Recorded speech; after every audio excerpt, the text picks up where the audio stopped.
Muito bem, pessoal, nós estamos falando aqui sobre parcelas não salariais. Nós já falamos sobre ajuda de custo, diárias para viagem, já falamos sobre verba de representação, sobre PLR e fechamos o último bloco falando sobre as gorjetas. Vamos seguir adiante? Olhem só, meus amigos. Agora nós vamos falar sobre os prêmios, tá? Nós vamos falar sobre os prêmios. E o que aconteceu? Aqui também tem novidade da reforma trabalhista. Vejam, a reforma trabalhista teve o mérito de regulamentar, de definir o conceito de prêmios, tá bem? O conceito de prêmios. E prêmio, meus amigos, é aquilo que o empregador dá para premiar um empregado, para premiar um grupo de empregados que tiveram um desempenho acima do esperado. Bem? O empregador vai lá e estabelece uma meta. Opa, bacana! Estabelecer uma meta aqui de venda, estabelecer uma meta aqui de qualidade de atendimento, uma meta aqui de quantidade de clientes satisfeitos ali com a nossa empresa, bacana. Se a equipe bate aquela meta, opa, o empregador vai lá e dá um prêmio aos empregados. Ele chega, olha, vamos fazer o seguinte, eu tenho um conjunto aqui, eu tenho um grupo de 50 atendentes ali de telemarketing, beleza. E eu chego e falo, olha, os 3 atendentes que tiverem a melhor avaliação aqui em todo o nosso setor, eles vão ganhar uma viagem para Disney. O primeiro ganha uma viagem para Disney com a família toda, tá? Bacana. O segundo ganha um carro e o terceiro ganha uma moto. E o terceiro ganha, então, o primeiro viagem para Disney, o segundo um bem, que é um carro, e o terceiro vai ganhar R$ 5.000 na conta em cash. Então, nós temos ali os prêmios, né, que estão sendo dados àqueles empregados. Esses prêmios podem ser dados na forma de bem, o veículo, podem ser dados na forma de serviços, a viagem para o exterior, e podem ser dados na forma de dinheiro. Tá legal? Em qualquer destes casos, o prêmio não tem natureza de salário. Pagou R$ 5.000, deu a viagem para Disney, deu o carro, deu. Vai ter reflexo, vem cá, Daldi. Aquele prêmio vai ensejar ali um reflexo nas férias? Eu tenho que pagar ali um 13º salário para o empregado a mais em decorrência daquele prêmio? E a resposta é não, porque o prêmio não possui natureza salarial. Legal? Então vamos aqui ler juntos a definição legal de prêmio, porque isso aqui também cai em prova, essa literalidade aqui da CLT. Então, 457, parágrafo 4º, inserido pela reforma trabalhista, diz lá que consideram-se prêmios, tá bem? As liberalidades, ou seja, aquilo que o empregador concedeu sem ser obrigado a isto, tem uma liberalidade, concedidas pelo empregador na forma de bens, serviços ou valor em dinheiro. Tá legal? Aqueles prêmios podem ser dados tanto a um empregado isoladamente, como a um grupo de empregados, tanto faz. Legal? Em razão do desempenho superior ao ordinariamente esperado.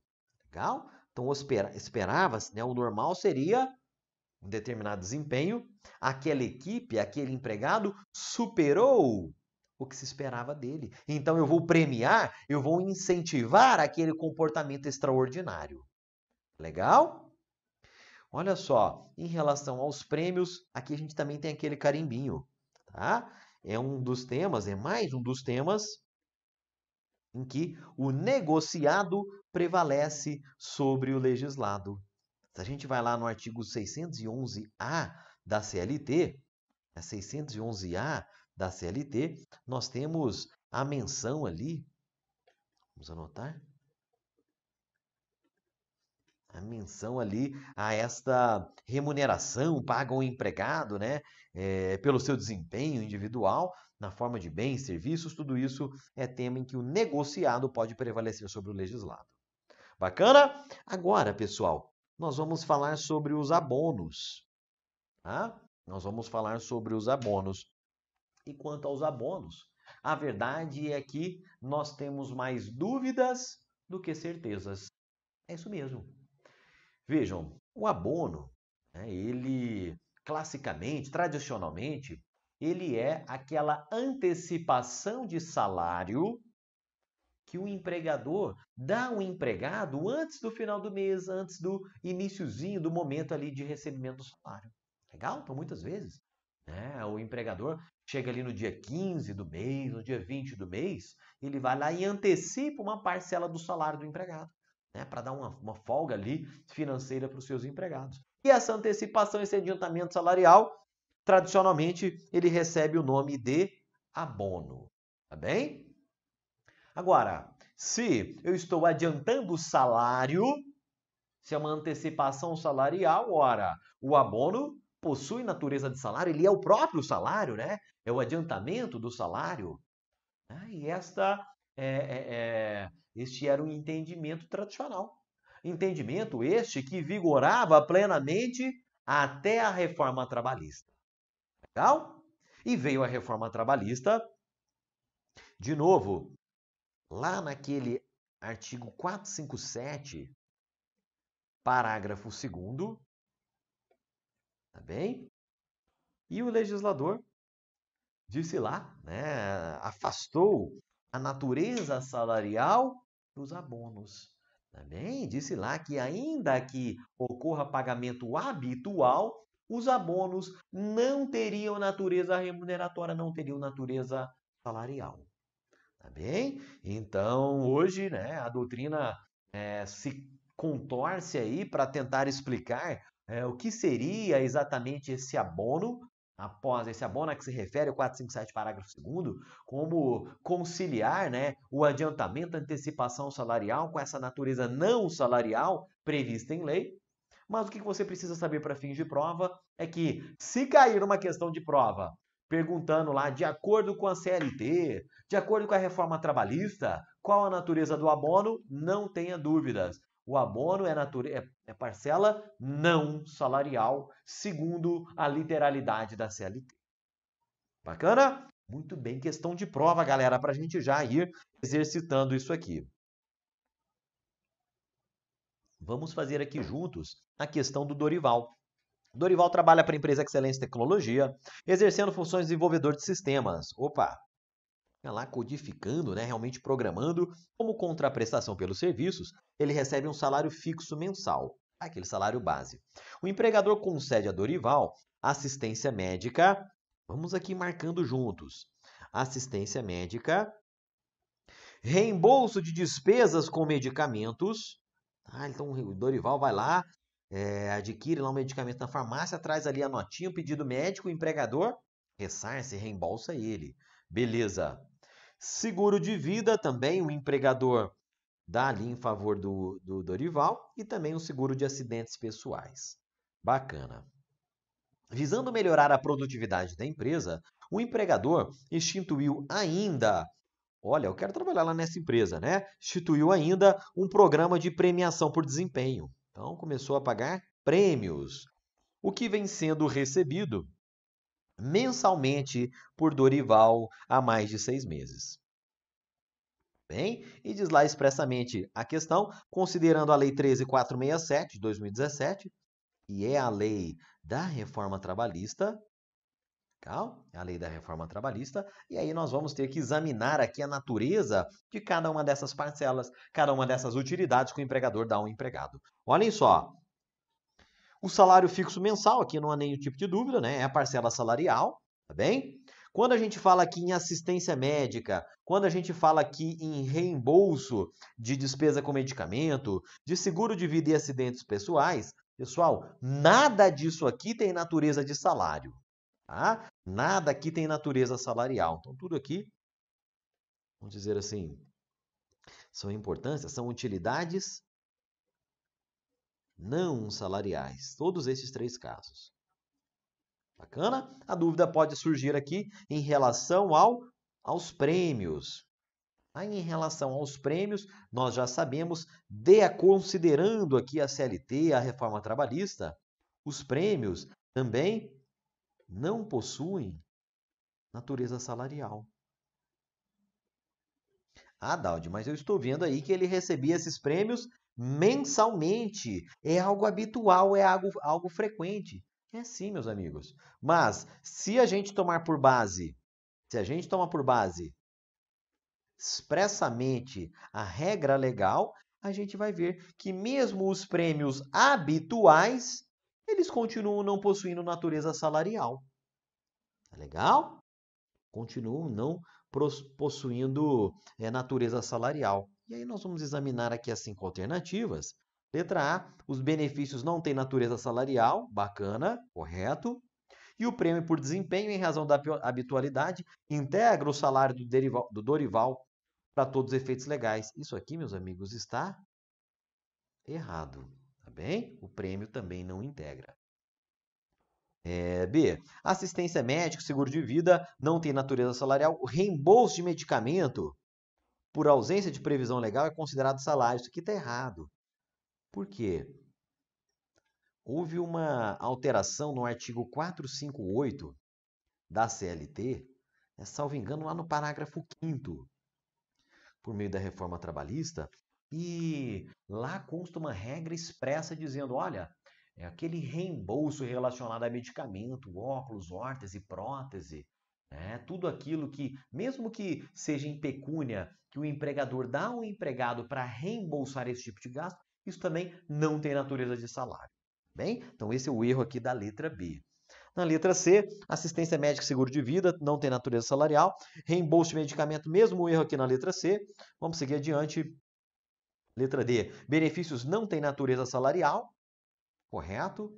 Prêmio por desempenho, mesmo pago com a habitualidade, não integra o salário do Dorival para efeitos trabalhistas, mas é base de cálculo para contribuição previdenciária incidente. Isso aqui está errado, tá? Porque no prêmio não incide nem reflexo trabalhista e nem mesmo reflexo previdenciário. De sorte que o nosso gabarito está aqui na letra E. Bem, está aqui na letra E. Esses prêmios, não geram nenhum tipo de reflexo nem trabalhista, nem lá para os cofres da Previdência Social. Belezinha? Muito bem, galera. Já falamos aí sobre uma série de parcelas, mas tem mais. Agora nós vamos falar sobre auxílio alimentação. Bem? Sobre auxílio alimentação. O que acontece? O auxílio alimentação, aquela ajuda que o empregador dá ao empregado, à família do empregado ali, como forma de viabilizar ali, a alimentação, aquele vale alimentação, aquele auxílio alimentação, de um modo geral, em regra, tá? Em regra, ele não tem natureza salarial, tá bem? Agora, o artigo 457, parágrafo 2º da CLT, veda o pagamento do auxílio alimentação em dinheiro. Tá? E a partir daí a gente pode concluir que o auxílio alimentação não tem natureza salarial, desde que não seja pago em dinheiro. Sendo pago em dinheiro, aí sim, se eu chego ali e pago todos os meses, transferência em conta corrente, eu entrego ali em espécie para o empregado o auxílio alimentação, aí, meus amigos, eu estou descumprindo uma vedação legal e a partir daí, aquele auxílio alimentação passa a ter natureza salarial e passa ali a gerar uma série de reflexos trabalhistas em prejuízo do empregador. Tá bem? Então, esta é a situação do auxílio alimentação atualmente, e tudo isso aqui nós estamos comentando à luz do que consta lá do 457, parágrafo 2º da CLT. Tá bem? Sobre o auxílio alimentação, tem uma curiosidade aqui, tá? Olhem só, lá no ano de 2019, foi editada a MP 905, tá? Que alterou uma série de regras lá do direito do trabalho. Essa MP, ela acabou não sendo convertida em lei. Ela iria até caducar, mas ela acabou sendo revogada no ano de 2020, tá? Pela MP 955. E a MP 905, meus amigos, ela trazia uma regra para dar mais segurança jurídica aos empregadores. E ela previa expressamente o afastamento da natureza salarial inclusive do auxílio alimentação, que era pago na forma de tickets. Eu não sei, talvez você também já tenha recebido aí aqueles tickets, aqueles chequinhos ali, alimentação do empregador, né? Eu me lembro que eu recebia na forma de vales, né? Na forma ali de cartões, tem um cartão alimentação, que é muito comum na prática, na forma de cupons. Legal? Então, ampliando a segurança jurídica aqui da concessão do auxílio alimentação, a MP vinha nesse sentido de retirar, de afastar expressamente a natureza salarial, mesmo quando o auxílio alimentação era dado, era pago na forma de tickets, vales, cartões, cupons, né? Porque é muito próximo, muito parecido com o dinheiro que é vedado na CLT, mas ao mesmo tempo não é ali transferência para a conta bancária do empregado. Então ficava ali uma dúvida, surgiu a MP para esclarecer isso aí, né? Mas infelizmente esta regrinha não foi convertida em lei, né? Fica ainda o debate, né? É importante que você conheça, né, que constava nessa MP e que isso acabou não sendo convertido em lei. Bacana? Mas auxílio alimentação, não sendo pago em dinheiro, ele não tem natureza salarial. Bacana? Muita gente pode se perguntar, pode dizer aí, poxa, Daldi, eu vi várias vezes você comentando esse 457 parágrafo 1º, né? Eu me lembro que em blocos anteriores você comentou sobre parcelas salariais, me causando aqui uma confusão mental, estou misturando a terminologia, estou misturando aqui algumas palavras. E para que isso não ocorra, olhem só, nós vamos fazer aqui um quadrinho comparativo, tá? Um quadrinho comparativo. De um lado, nós estamos inserindo o 457 parágrafo 1º da CLT e do outro 457 parágrafo 2º da CLT. No parágrafo 1º, nós teremos aqui a menção a algumas importâncias, algumas parcelas salariais. Parcelas que integram o salário. Tá bem? E aí nós podemos destacar aqui, né, o salário base, importância fixa. Também tudo isso aqui tem natureza de salário. Nós temos lá as comissões, né, inclusive na forma de percentagens. Nós temos também as gratificações, né, e não mais as gratificações ajustadas, mas apenas as gratificações legais, principalmente a gratificação natalina ou repouso semanal remunerado. E aqui, para além da literalidade da CLT, nós podemos incluir aqui também, por exemplo, os adicionais. Legal? Tudo isso com natureza de salário. Por outro lado, do lado de cá, ó, nós temos algumas importâncias que não possuem natureza salarial, ainda que sejam pagas habitualmente. Legal? E aí nós podemos destacar aqui a ajuda de custo. O espaço está menor, mas a gente vai conseguir. Ajuda de custo, tá? O auxílio alimentação que não for em dinheiro.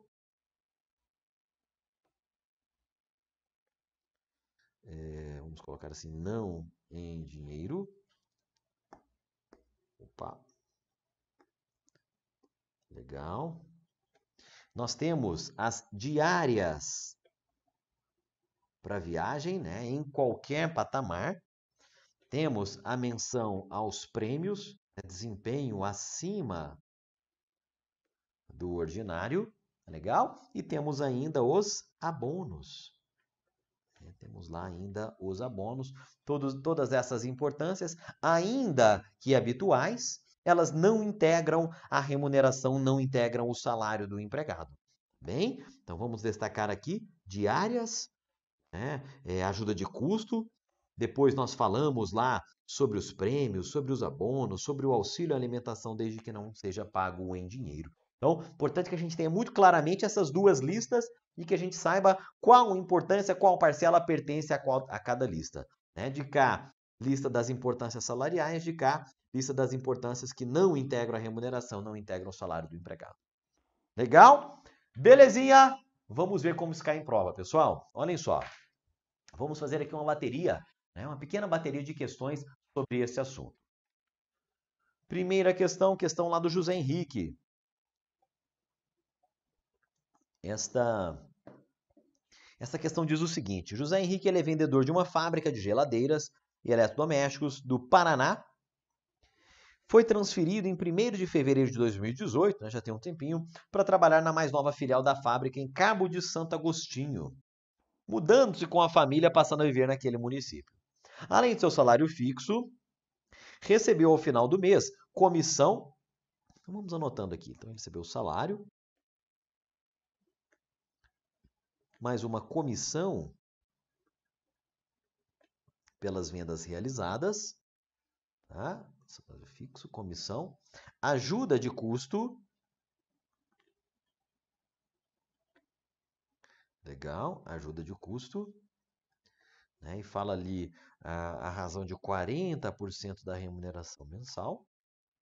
E o que mais? E prêmio.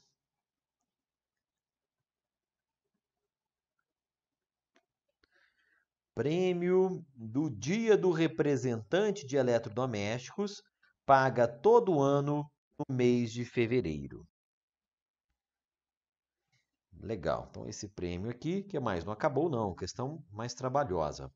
Possui plano de saúde médico e odontológico. E, além disso, ele possui um curso de inglês. Tudo isso é totalmente pago pela empresa. E o empregado foi reclamar com seu gerente o não pagamento do adicional de transferência. E aí vem. Nesse caso, tem natureza salarial as comissões, né? E o que mais? Então, a questão quer saber quais são as parcelas que possuem natureza realmente, né, de salário. Né? E nós vamos aproveitar já para examinar aqui, perceber aqui, salário e comissões possuem realmente natureza salarial, o que não ocorre com as demais parcelas. Tá bem? A ajuda de custo nós acabamos de ver, diz respeito a indenizar o empregado que passou a ter exercício ali na nova sede, né, lá em Cabo de Santo Agostinho. Então, isso aqui não tem natureza de salário. O que mais? Plano de saúde odontológico, curso de inglês é utilidade sem natureza salarial. Se a gente vai lá na CLT, no artigo 458, parágrafo 2º, nós vamos ver, meus amigos, uma lista de parcelas, uma lista de utilidades que não possuem essa natureza de salário. E entre essas utilidades estão lá, né? Plano de saúde, médico, hospitalar, odontológico e também educação de um modo geral. Bem? Então nós vamos examinar aqui as alternativas e nós vamos perceber, pessoal, que o gabarito está aqui na letra C. Olha só. Tem natureza salarial as comissões, o que não ocorre com a ajuda de custo, legal, e nem com o prêmio. Tá bem? Nem com o prêmio. Também a parcela sem natureza salarial. Plano de saúde e o curso de inglês, né, são utilidades não salariais. E, além disso, né, para arrematar aqui, o empregado não tem direito ao adicional de transferência que ele foi reclamar ali junto com o seu gerente. E por que ele não tem direito a isso aqui? Né? Até extrapolando um pouquinho o assunto dessa aula, é importante nós destacarmos que o adicional de transferência, ele somente é pago quando a transferência ela é provisória. E aqui, meus amigos, ele se mudou definitivamente lá para Cabo de Santo Agostinho. Então, nesse caso, ele recebe ajuda de custo, mas não recebe adicional de transferência, que é aquele lá de 25%. Tá bem? Então, esta é a razão de ele não ter direito ao adicional de transferência. Então, o gerente pode falar o não para ele que está tudo certo. Tá bem? Então, questãozinha, gabarito aqui, letra C. Tem mais. Olha só. Considerando a lei da reforma trabalhista, não integram a remuneração do empregado, não se incorporando ao contrato de trabalho e não constituindo base de incidência de qualquer encargo trabalhista, exceto. E aí vem, pessoal. Auxílio alimentação, vedado seu pagamento em dinheiro? E é isso aqui realmente não tem natureza remuneratória. Legal. Gratificações legais? Opa! Gratificações legais, né, como a gratificação natalina, isso aqui tem natureza de salário. Bem? Diária para viagem, a gente já viu que não tem, prêmios não tem, e também ajuda de custo não tem, gabarito está na letra B. Mais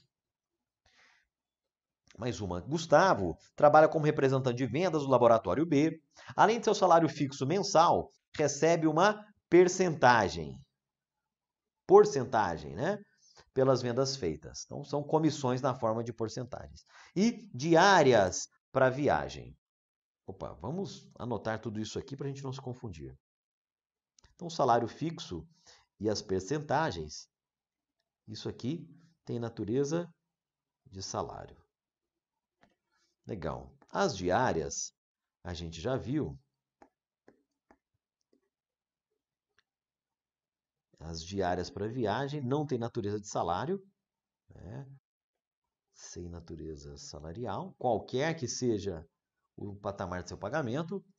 E, além disso, ele utiliza carro da empresa, uma utilidade, carro da empresa, para realizar as viagens de trabalho. Veículo, este que utiliza também aos finais de semana e nas férias. E aí, pessoal, carro da empresa que ele utiliza para trabalhar, mas né, o empregador dá uma colher de chá ali, permite que ele utilize também, né, nos momentos de folga. O que acontece? Esse carro da empresa, mesmo quando ele utiliza em momentos de folga, isso aqui não tem natureza de salário. Legal? Isso é o entendimento do TST lá na súmula 367. Então, pode usar ali nas férias, pode usar ali fim de semana, se a essência, né, da utilização, se aquilo ali foi dado para viabilizar o trabalho, ele é a utilidade não salarial. Então, nesse sentido, nós vamos examinar aqui as 5 alternativas. Diária para viagem não tem natureza salarial, erro da letra A. Né? Diárias para viagem não tem natureza salarial, erro da letra B. E além disso, o carro, né, essa utilidade também não tem natureza salarial, 2 errinhos aqui na letra B. C, o carro não constitui salário-utilidade, bacana, visto que é ferramenta de trabalho, apesar de também ser utilizado para fins particulares. Opa, é isso aí. O gabarito nosso está lá na letra C. Diárias não tem natureza salarial, errado. Diárias, isso aqui também está errado, né? Não tem que haver aqui, né, esses valores variáveis, isso não é uma exigência prevista em lei. Então, sem sombra de dúvidas, nosso gabarito está lá na letra C, súmula 367. Uma última questão aqui para a gente fechar esse bloco, diz o seguinte, em relação às parcelas que compõem a remuneração e o salário, e aí vem o transporte concedido pelo empregador para o deslocamento do trabalho de sua residência ao trabalho e vice-versa, não configura salário-utilidade. Opa, isso está correto. Ainda quando haja transporte público servindo o mesmo percurso. Pessoal, isso aqui está corretíssimo, tá? A letra A é o nosso gabarito e esta é uma daquelas utilidades que foi mencionada claramente lá no 458, parágrafo 2º. Tá? Então, servido ou não por transporte público, né, esse transporte casa-trabalho, trabalho-casa, é utilidade não salarial. Tá bem?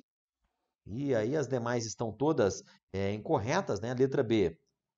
A habitação concedida pelo empregador como condição necessária para a execução do contrato detém natureza salarial, sendo que o valor correspondente para os fins reflexos devidos não pode ser arbitrado em montante superior a 25% do salário contratual do empregado. Pessoal, o que vai acontecer? Em regra, a habitação concedida pelo empregador em favor do empregado, em regra, ela é uma utilidade salarial. Tá? Agora, aqui ela foi concedida como condição para a execução do contrato, né, para viabilizar a execução do contrato. Então, neste caso, se ela é indispensável para a realização do trabalho, ela não tem natureza salarial. Hein? Letra C. Comissões vinculadas a transações firmadas em prestações sucessivas são exigíveis apenas após o pagamento de cada uma das parcelas convencionadas. Elas integram a remuneração do empregado, não gerando qualquer repercussão sobre férias e gratificações natalinas. Está errado. comissão é natureza salarial, então ela reflete sim nas férias e reflete também lá no 13º. D. Valores gastos com educação, excepcionados valores relativos a livros e outros materiais didáticos, integram o salário para todos os efeitos. Tá tudo errado, tá? Qualquer gasto com educação, inclusive livro, material didático, não tem natureza salarial. Bacana? E a letra E, gorjetas espontaneamente concedidas pelos clientes, né, que são as gorjetas próprias, ou cobradas aos clientes como adicional nas contas, que é a gorjeta imprópria, a qualquer título e destinadas à distribuição aos empregados, integram o salário? Não, elas integram a remuneração. Tá bem? Com isso a gente fecha aqui, né? Mas não antes de nós fazermos um breve resuminho, uma breve revisão do que nós estudamos aqui nesse bloco. Tá bem? Então vamos lá, comigo aqui na tela. Estamos estudando as parcelas não salariais. E é importante nós lembrarmos aqui sobre a ajuda de custo, tá bem? Indenização do empregado que vai ser instalado em uma nova sede. Falarmos sobre as diárias para viagem, a PLR, né, parcela constitucional, em que o negociado prevalece sobre o legislado. Tá? Sobre as gorjetas, né, que fazem parte da remuneração, mas não do salário. As gueltas, né, andam de mãos dadas ali com as gorjetas. São valores que terceiros dão ao empregado e por isso não fazem parte do salário, mas sim da remuneração. Verba de representação, sem natureza salarial e outras parcelas indenizatórias. Além disso, vamos reforçar aqui aquelas utilidades que não possuem natureza salarial, né? Comentar ali habitação, energia elétrica e veículo, desde que sejam indispensáveis para o trabalho. Legal? Indispensáveis para o trabalho.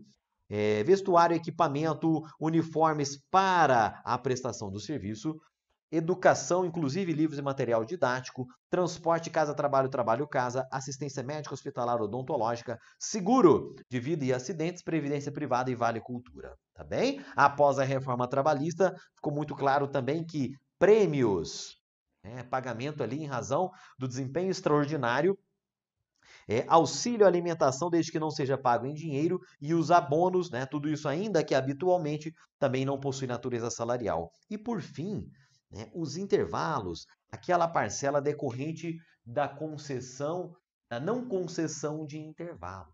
Então, o que vai acontecer? Para a gente arrematar isso aqui, o empregador ele é obrigado a conceder ali determinado intervalo na jornada do empregado.